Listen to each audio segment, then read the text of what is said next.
Alright, hi guys.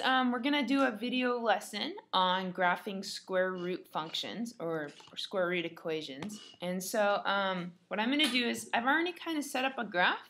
So if you need to pause the video so you can kind of copy it and get set up, go for it. And this is what we're going to do. A square root, we all know what a square root is, but we want to graph one today. So I'm going to have a rule, y equals the square root of x. And what I want to do is I want to figure out what does this graph look like. We haven't graphed this in class yet. So far all we've been doing are parabolas and lines and a little bit with absolute value. So this is going to be something new. And anytime you're graphing something new, what you should probably do is make a table. When in doubt, make an in and an out table. In's the x's and out are the y's. And for my table, I'm going to probably make the numbers up like I usually do. So I'm going to make a big table here. Usually what I do for my tables is I pick a couple negatives and a couple positives. So like I usually do something like -2, -1, 0, 1, and 2, which is totally a good starting point. I'm probably going to make my table a little bit bigger. You'll see here in a second what I mean by that, but I'm probably going to extend it out a little bit and do some more numbers. So you might make your table even longer after this, so you have room to put some more numbers in there. And what we do with these tables is we take the numbers in the table, the ins, and we put them into the row. So in this case, I'm going to circle the x, and I'm going to bubble the x in and put each of these numbers into that row, starting with -2. So it's going to be y equals the square root of -2. And then I'll do the next number. Oh, sorry, I'm moving everything around. Okay, y equals the square root of -1. Y equals the square root of 0. Y equals the square root of 1. And y equals the square root of 2. These are all the different square roots that I'm going to use. And I'm going to take each number out of that table. Now, these are kind of odd square roots because this first one, -2, the problem with this is how do you square root a negative number? You can't. There's no such thing as a square root of a negative number. It doesn't really work. Think about what we know about square roots. Here, I'm going to move this down for a second. We know the square root of 4 equals 2. And the reason the square root of 4 equals 2 is because 2 times 2 is really equal to 4. We know the square root of 9 equals 3. And the reason for that is 3 times 3 equals 9. Well, think about a negative number. What if I said square root -4? What multiplies to give you -4? It has to be two matching numbers. So yeah, 2 times 2, but it's a -4. So a 2 times a -2, they don't match up. One of them's positive, one of them's negative. You can't square root a negative number. If you try, you'll never find anything that works. Try it on a calculator. It's kind of interesting to see. If you have a calculator and you plug in a square root and you do like, let's do -2, just any negative number. Look what the calculator does. It gives you an error message and says non-real answer. It doesn't work. The calculator's having a hard time figuring it out because it's not possible. Square root of negative numbers, we say, do not exist. There's this whole category of math called imaginary numbers about this, but we just say DNE. That stands for does not exist. Square root of negative numbers does not exist. You can't do it. So up in my table up here, back to my problem, here I was trying to take the square root of -2. That does not exist. The square root of -1. That does not exist. The square root of 0. I think you can do the square root of 0. What multiplies to give you 0?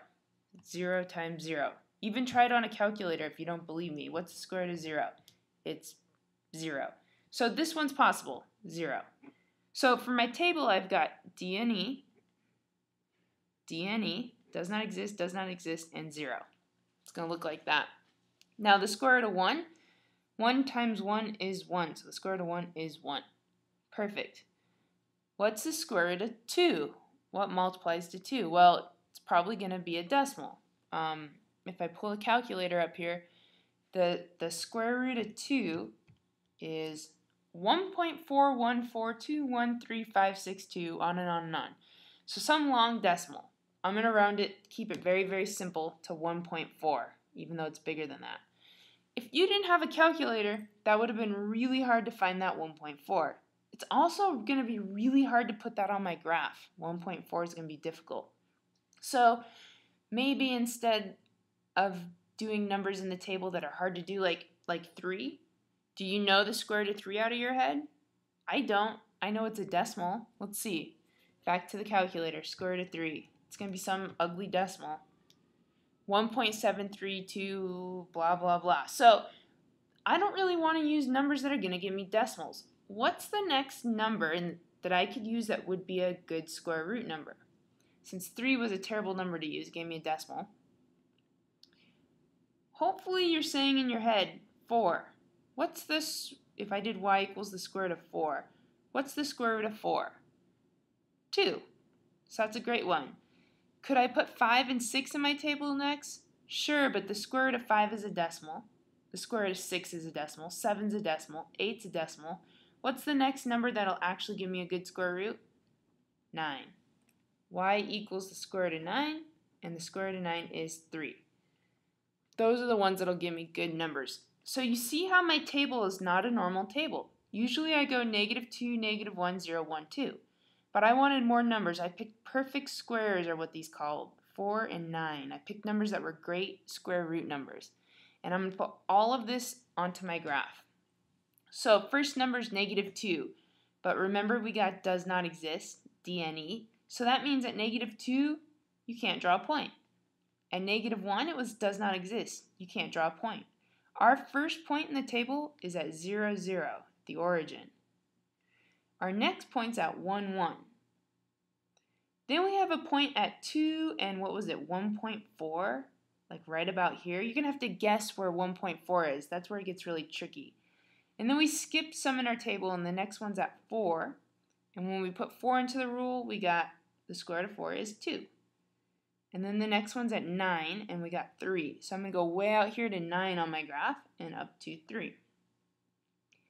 And can you tell the shape of my points? Can you see that if I connect these, it's not a line, doesn't have a steady growth.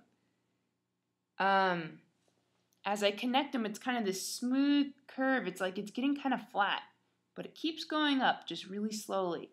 So yeah, if I kept making my table bigger, I could guess that it's going to keep going up. I could draw an arrow here. And I'm going to write y equals the square root of x is my rule. Can I draw an arrow going this way? And the answer is no, because in my table, it was all does not exist where these negative numbers were. So a big mistake of people is they think they can draw arrows going both ways. But on a square root function, you can't. So if you copied me, now copy me again and erase it. You can't draw an arrow going that direction. It won't work because it's all DNE. You can only draw it going this way. So square root functions kind of have their own picture. They always look like this. They make a different curve. And they change based on the rule. So I'm going to have you try one here. The next rule we're going to try is, can we graph y equals the square root of x minus 2? And what I want you to do is I want you to pause the video and make a table and a graph, and then unpause the video and see if you did it right. So go ahead and give it a try.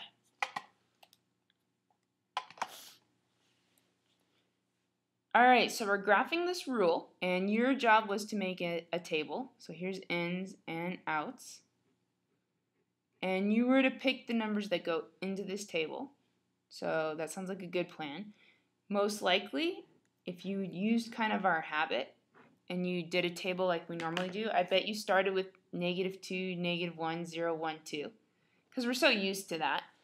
And if you bubbled this x and you put these numbers into that rule, it was probably kind of strange because the first thing you get is y equals the square root of, and you put a -2 minus 2 in there.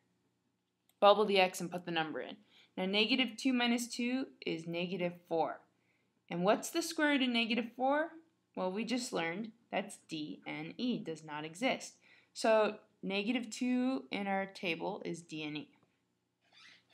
Negative 1, if I put that in the rule, would be the square root of negative 1 minus 2, which is negative 3. And what's the square root of negative 3?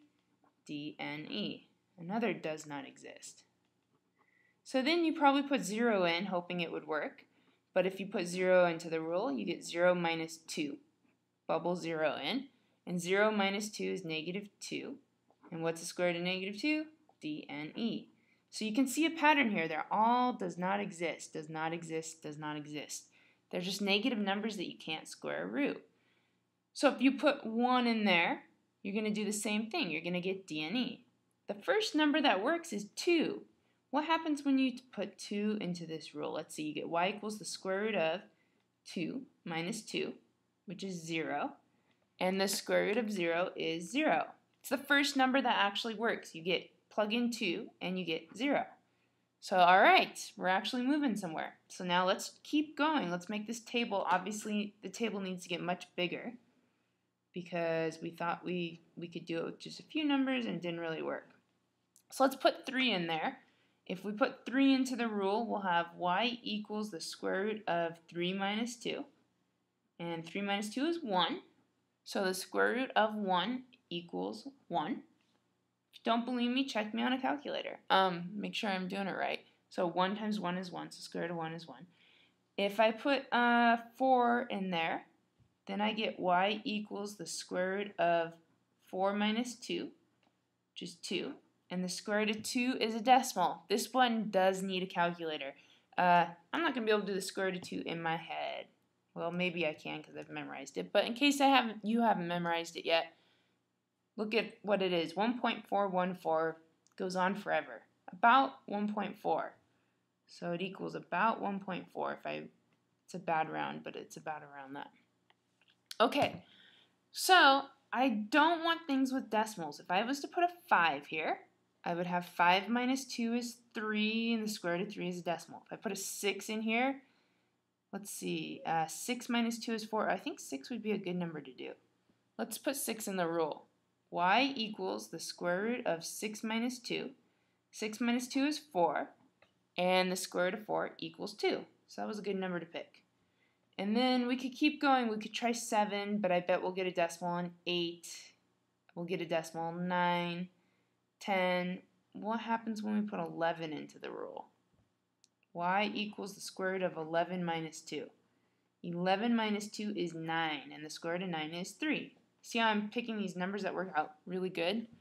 So, this is a lot of information right here. Why don't we progress into the table? Let's move forward, or from the table to the graph. So, underneath, I'm going to cover up the work now. I'm going to draw a graph. Here's my y-axis. I can tell all these negative numbers do not exist. In fact, the first number starts at 2. So my x-axis, I don't need a lot of negative numbers. But I got all the way out to 11 here, so I probably want to go really far, like 1, 2, 3, 4, 5, 6, 7, 8, 9, 10, 11. Yeah, big x-axis would be a smart idea. And then the y-axis, we don't need a lot of numbers. 1, 2, 3, 4, negative 1, negative 2, negative 3. Good setup. Let's plot our points. So it's all does not exist, does not exist, does not exist. The first point is at 2 and 0. So 2, 0 would be right here. And then we have a point at 3, 1. And then 4 was at a decimal. It was at 1.4, so some decimal. I'll have to guess.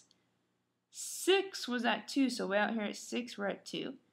And 11 was at 3, so if I got to 11 and up to 3, again, can't you see the shape of this graph? It's a curve. If I want to connect all the dots, it's a good idea. I can draw an arrow going up this direction and write the rule, y equals the square root of x minus 2. But I can't draw an arrow going this way because it's all does not exist over here. That's why it's totally blank, D and E on the left. So this is the first point of the graph. And then from here out, it's going to keep going this direction with a nice smooth curve. And there's my graph. So that's how you graph